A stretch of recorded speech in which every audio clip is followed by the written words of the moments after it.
Okay, this is Michael. We got the spark plug put back on now, and we're going to fire it up for the first time after we actually installed our, well, we didn't install anything. We just pretty much gauge it to accordingly again, and we tighten everything back in. So now we're going to go and fire it up. You can see here the charger is on there, and it's actually registering green right now. Let's go and check out the voltage.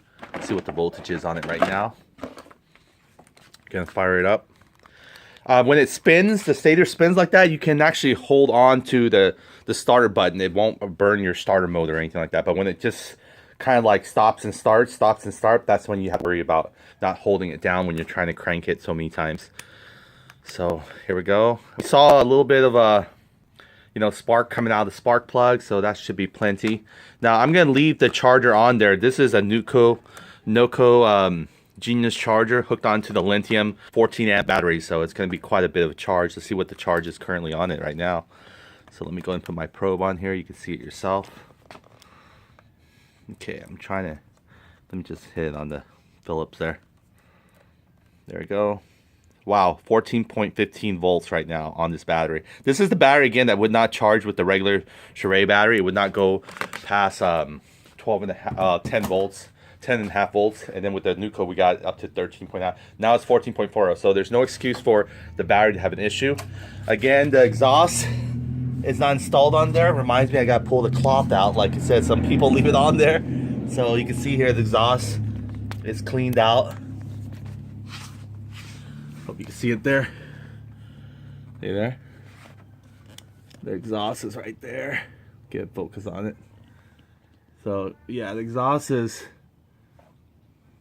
there's no exhaust connected to it right now. So there might be a burst of black smoke and everything like that. So we're gonna go ahead and see how this goes. The carburetor. Let's go and turn on our gas. Switch it here. See, the gas is already filled to the float bowl. So now we're gonna go ahead and hit the on button, turn it on. It's actually on now. The lights are on. You can tell by the Gibby. The Gibby lights are on too. Okay, so hit the kill switch. So here we go. See it spinning. Look at that. It kind of Nuco charger just went back to dead.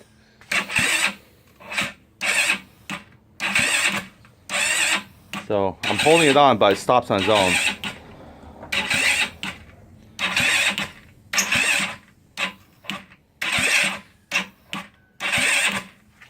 Not sure what's going on with it yet, but we might have to actually loosen the cam chain if it's maybe too much tightness on the cam chain, perhaps. You see here it's spinning, but it's not kicking over yet. All right, let's go ahead and stop it for right now and see what the battery charge level is like. Here we go. See if I can get my probe stuck in there.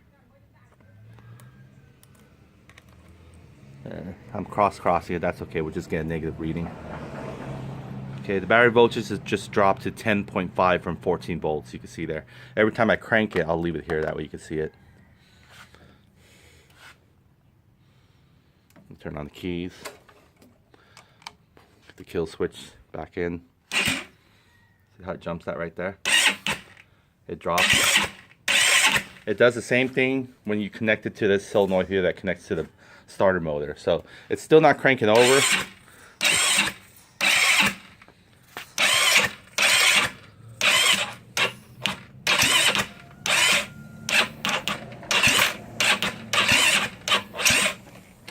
Let's see if I can. What I'm going to do is just twist the throttle a little bit. Get the carburetor there. You can see the carburetor. Just try to cycle the gas.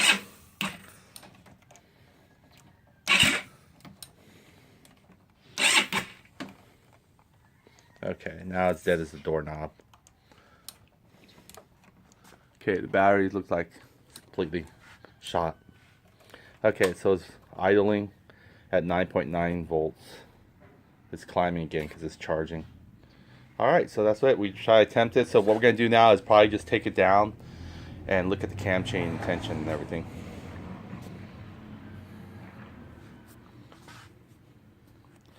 Okay, so let's go ahead and take it off the charger. We probably would like to charge the battery while we're working on it, so it's no big deal. The battery charges so fast. You can see how it's moving quite a bit fast. So it takes us maybe 20 minutes to get back up to charge. So we can plug it in when we're ready again. Okay, so in the meantime, let's go and take this apart and inspect our cylinder head, what the condition of it is now. All right. Okay, let's first thing we do before we work inside the engine, we're going to take off the battery. So let's go and get our Phillips. Move this case here. Okay, here we go. Here we go. We're going to go ahead and try to move the battery.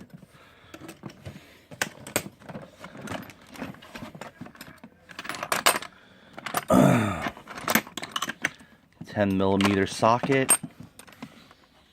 There we are. Comes with the extension. Fine, use it with the extension.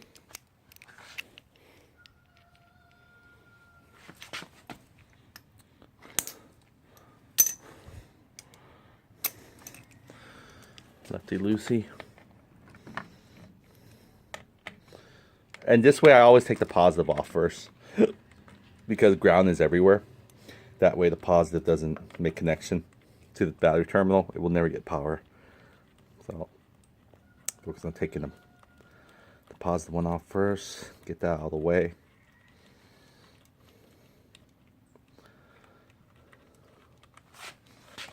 There we go.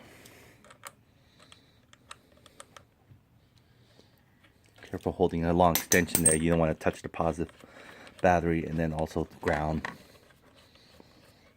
It's not going to kill you too much, 12 volts. It's just going to maybe spark and hurt you a little bit. Okay, let's go and get this one off.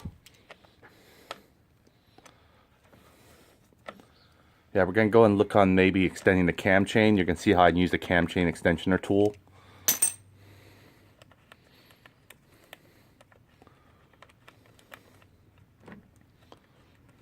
And we're going to see the condition of the cylinder head too. We're going to take it apart. We'll need to. We'll put another new cylinder head gasket. We might be able to salvage it because it's made out of metal. It's not like the paper-based gasket, so that's doable. All right, so get this good dust off. Okay, we can charge it while we're waiting on it. So it's going to take a little bit. Like I said again, we can charge this easily. It's like making instant noodle. It's fast charging. So we'll just leave it on here. Give it its charge. See how it goes straight to lithium. Don't have to do anything once it's plugged in. Let's close off our voltmeter. Okay, we're going to go ahead and use some tools. We'll bring our tools besides us. That way, just put it over there. All right, it's time to take things open. We're going to go ahead and extend the cam chain. So we're going to need is a chain breaker. Show you how to use that right there by Pit Potsy. Decompression oil, we'll put that last. We're not going to remove the oil, and maybe even we might even upgrade to the retainer, titanium retainers. But let's go ahead and focus on the cam chain for right now. See where we're at. And if we'll need to, again, we'll replace the base gasket again for a 63mm 180cc SPG kit. But these are the tools you need. I'll show you how to use the cam chain breaker. So here we go. Battery's off. Engine's shut down, everything. Always forget to flip the kill switch, even though it doesn't really matter if the battery's out. But it's just good practice, right? Okay, so let's go ahead and inspect this and see what's going on with the head. And even though we have our timing right, why is it still not cranking over? So let's go ahead and get this in focused. You can see me take the valve covers off. The engines are still flexible. I can go down or up. So I can get this bolt. There you go. This one wasn't. This one's pretty secure still. Okay, get that out of the way, the ground.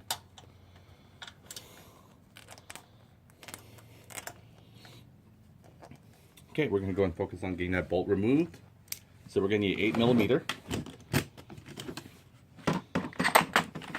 8 and 10mm. and also 12 when we get into the studs of the cylinder, perhaps. This one's probably a short one. Still want to remove that cross pattern.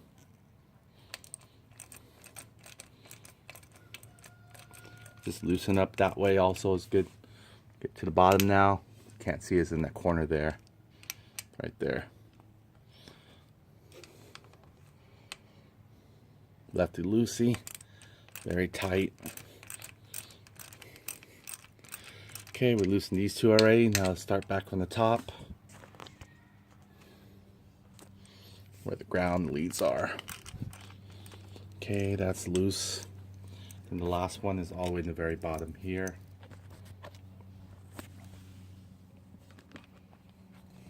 This one right here. This one's a little trickier. Might have to actually lean the scooter while we're doing this. See if I can get an angle. There we go.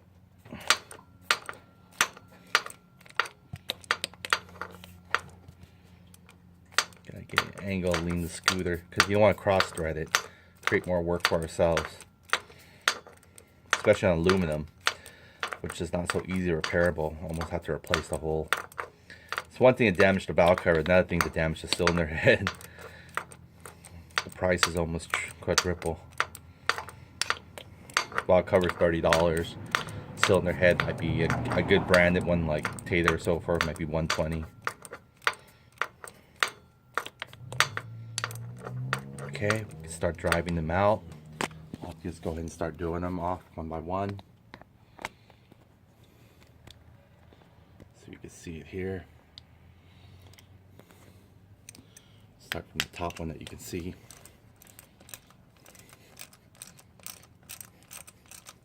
And then hopefully our cylinder, our intake manifold studs stay in put. That'll be awesome. If they come off, either way we're gonna win, because if they come off with the cylinder stud, great. You know, we'll put blue Loctite the minute it doesn't, and then we'll have it set for a day, and that will make sure our cylinder studs come off with it.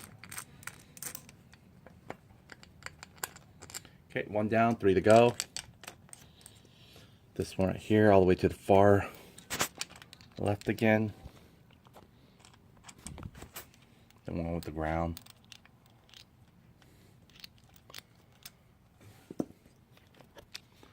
There you go.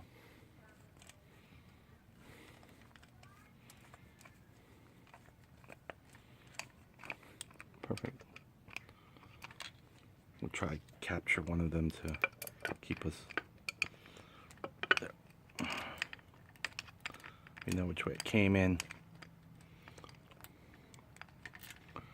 Like a garden snake here. So we'll keep that aside. We'll put it back in the spot shortly. Okay, now it's time to focus on the ones on the bottom.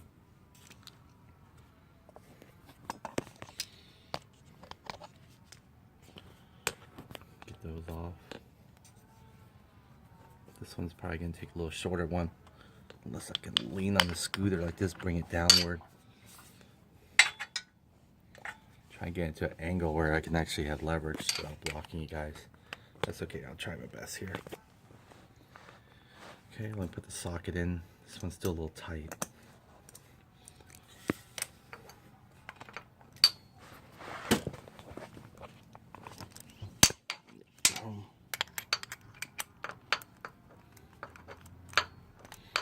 Lefty loosey.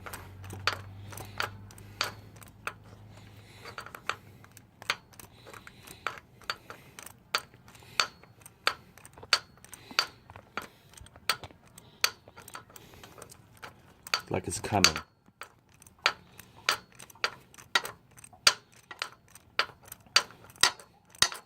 we go. I'm seeing thread.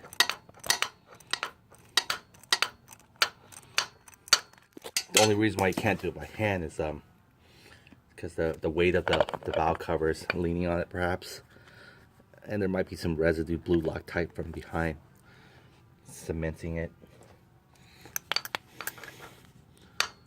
Almost there. Let me lean on the scooter again, push it down. That's why we had to free up the scooter to be able to teeter tot, so we can have a little bit more room to remove stuff like this.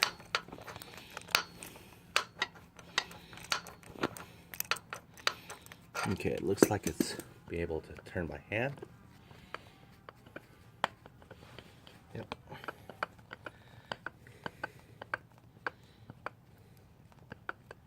And I'm gonna put on some gloves just in case.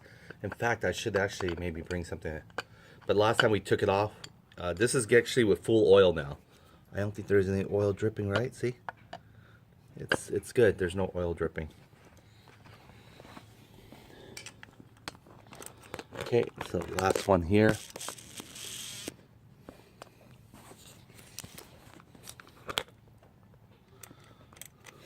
The 4 bolts.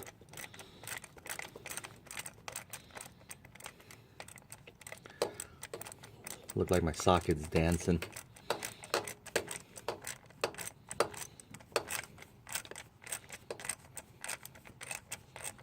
Yeah.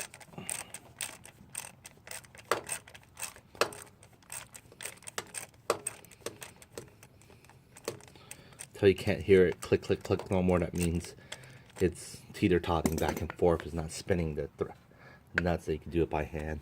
So let me go ahead and do that by hand.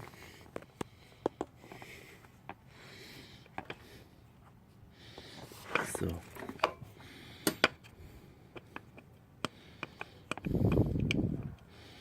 okay, almost off. All right, we got them off now. Ta-da!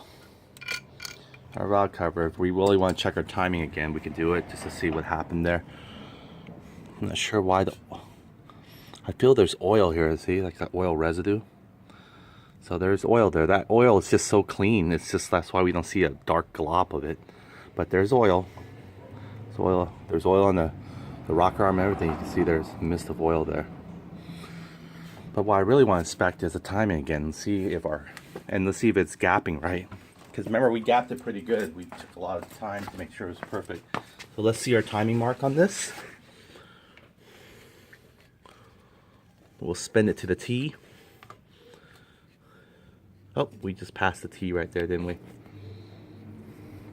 Okay, we'll catch it again. We want to line up T right there, smack.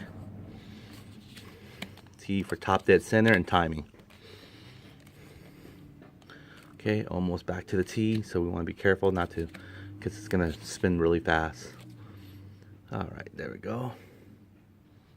And then let's just make sure that T is perfectly on the mark as possible.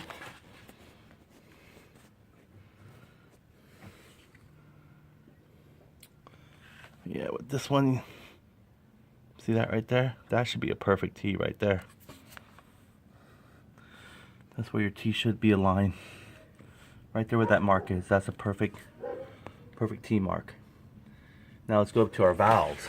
See where they're laying at. Oh boy, look at that. They're not even there. I don't see the big top hole there. So something is shifting. It might be the cam chain tensioner is too tight or not even working. Or the fact, again, we have to actually break the chain. Because that mark should be... Oh, actually, it's one more turn. Sorry about that. You can see here. We're going to go ahead and put the turn back. It's almost facing the opposite, isn't it? You know, the lobes are at this highest point. See there? There's the lobes. It's making the rocker arm pretty much lift itself, which puts the valve inside. But that's interesting, though. So the T mark, it's an opposite. So maybe our timing is off by that. But let's spin it again, because maybe it's just one cycle. Let me go spin it another time and get another T. Okay, let's go back. That's interesting how our T just went totally opposite on this. Because last night when we put on the T mark, it showed the big circle facing front and we had no problem there. So, okay, there we go. Hopefully we don't pass it. See that? This is our second turn for the T again. Let's go ahead and make sure. That's about good T right there. Perfect. And let's see now if our big circle appears. See, now our big circle appears back. All right, so that's fine, I guess, because it was just interesting how one cycle can be one way and the other cycle be the other way. But I guess this is where the lobes are opposite at the lowest point, where it puts less tension on the valve springs, which doesn't push the valves in toward the piston. So we are at top dead center, but it's still not turning over. So let's just go ahead and try to examine the cylinder head and break the cam chain, because we probably need to extend it, because I believe this tension right here, cam chain tensioner, is not working correctly. In fact, it doesn't retract on its own. I actually have to counterclockwise to force it to retract, and you shouldn't have to do that. Once you let go of the screwdriver, it should automatically contract by itself. There's a little flat bolt that holds it in and locks it to the base. Now, if any reason you remove it, that thing should automatically, like this, retract down like that. There's like a little rod, you could say a shaft, that goes down and pushes on the cam chain rails right here. You can see here. That's good. They look good still. Our bottom one still looks good. You can barely see it, but let me lighten it up. There we go. See that right there? That's your cam chain rail. There you go. And then here's the top one right here, which is kind of off to the right a little bit. Maybe it's due to the pressure. You can see how tight the chain is. There's not even any slack. Even when you watch me take off the cam chain tensioner, you can see there's still no slack. So we're going to go ahead and take off our exhaust. I mean, our intake manifold now. And then we're going to go ahead and see what else is going on in the head part. We're going to investigate. Okay, so let me go ahead and put this. There you guys, I'm assembling the tripod here so you can see it close. A little too close there, but that's fine. You can see it now. Okay, hopefully the studs come off with it, huh? Give us a break. So let's hopefully find out. Here we go. Okay, this is going to take a probably 10mm socket.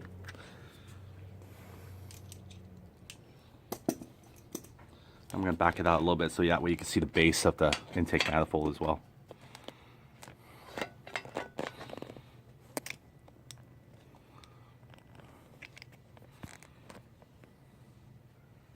Okay. You'll see the first one to the left. Before I do that, I always kind of clean up after yourself quickly so you don't lose any bolts. So we have 1, 2. We're missing one more. Put this one back in. I'm sorry. Put this one back in here. There's the fourth one right there. So put that aside. You can see some oil residues. Okay. So let's go ahead and open this one up.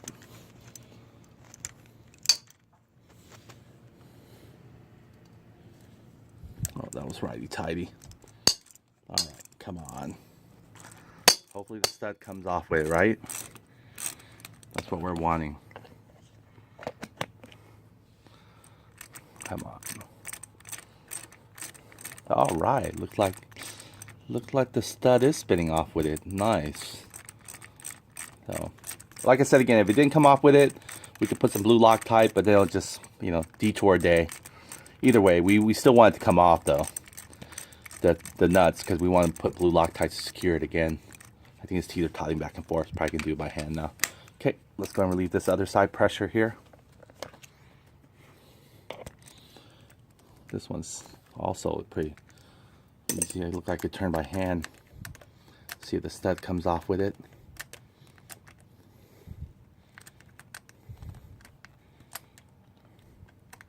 Okay, can't do it by hand no more.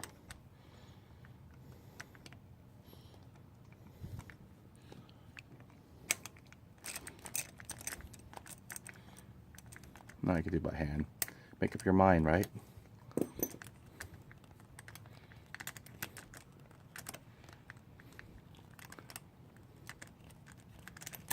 There we go.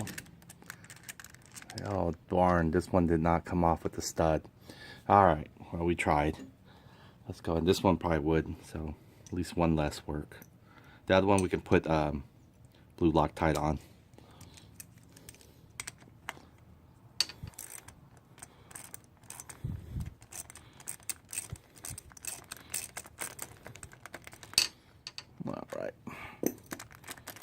See, this one came off with the stud, which is great. But not good for blue Loctite, huh? It's all a timing issue. Yeah, let me see if we can still take it off with one. See, we can't. So we have to do the 2-bolt trick on this one again. And let's go and do it. We got our, you remember how on our last video? So we're going to go ahead and put that on there. And we can see how we can get that stud off there.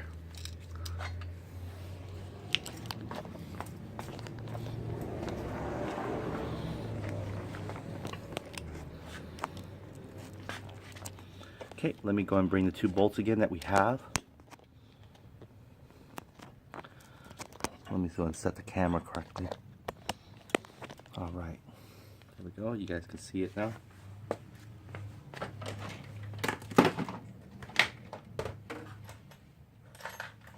No matter which way, we had good luck on the, I think the more the green one on the bottom, so we'll continue with that legacy. Come on. This is a little bit cross thread, so that's probably why it's giving us a hard time.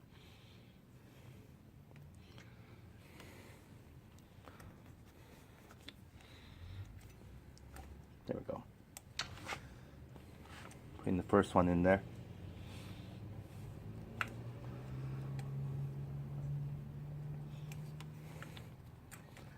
Alright. It's actually just a intake manifold that can be moved around. Not enough thread yet, so we gotta drive this down a little bit more. I think that should be fine. Should be enough thread.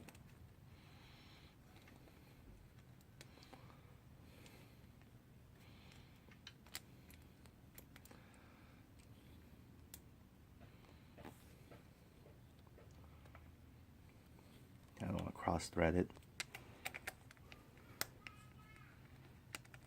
There, that'll help me a little bit with this. Might have to bring it up a little bit. I think that's fine. That's enough leverage there. So now I'm going to do is get my socket, tighten it down from the top, righty-tighty, and loosen it from the bottom. We'll need our, I believe, 10mm socket.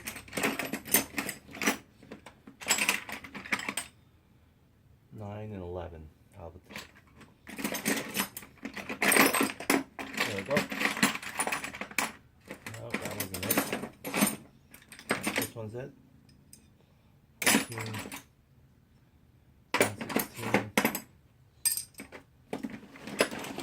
I just fell to the bottom. You can find that socket real quick. You can find that ratchet. Found a 9mm one, but we need an open wrench 10mm one.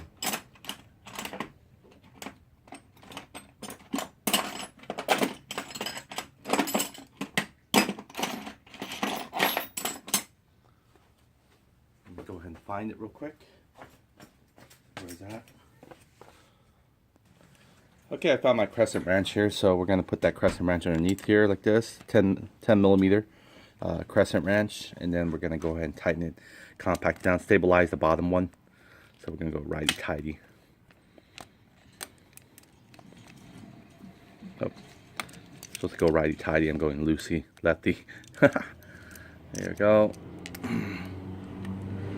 Pull it down, packed it like a sandwich. I think that's good enough.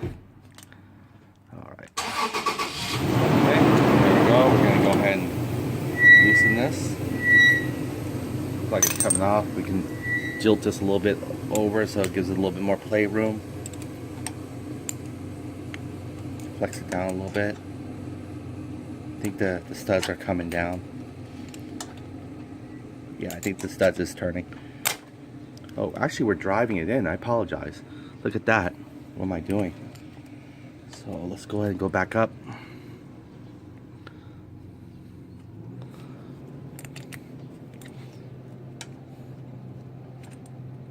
Oh, this one stays in. Oh boy. A little extra work for myself there. Get the socket here, drive this one back in, righty-tighty. Make up your mind, right? Yeah, it's a little cross thread. I think this does, but it's okay. It'll work. Okay, now what I'm gonna do is drive this in, stabilize the bottom base. Okay, there we go. Okay, sandwiched now. Okay, what I want to do is lefty-loosey. So lefty-loosey is going to be counterclockwise. So I have to go from here upward like that. Not the other way around.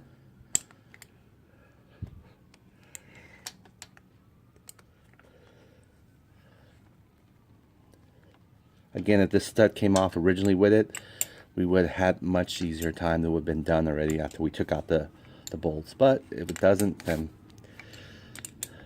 I guess no pain, no gain, huh? The gain part is seeing the scooter fire up. That'll be the thrill.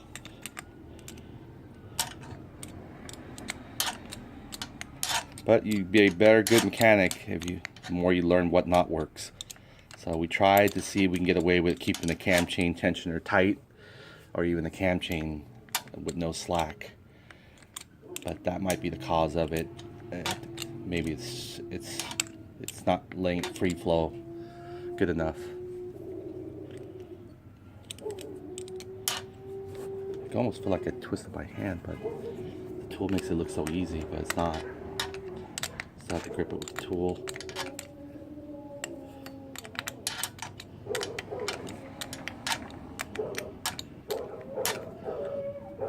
Looks like it, maybe. Yeah. And these were the intake manifold for the Tata ones.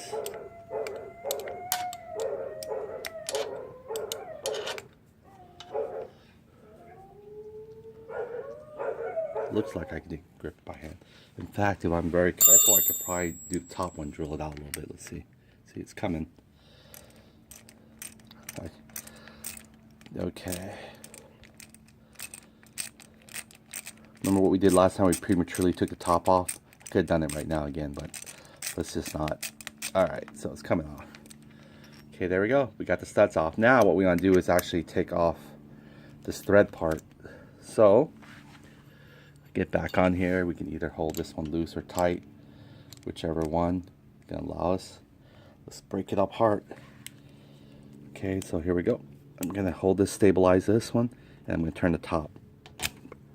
Yeah, and that's what happens. It flicks off. But it actually probably broke off. So, let's see. Here we go. Ta-da! It came off. So the flickering festivity didn't do us harm. There we go. So now we got all our bolts here. This one we can blue Loctite it next time, and that's it. We're done. We're done. We got the intake manifold now. It's time to take off the carburetor again. I think the carburetor is 8mm. I mean for the air filter. So you can see if I can twist it this way, you can see the K&N air filter. Probably not.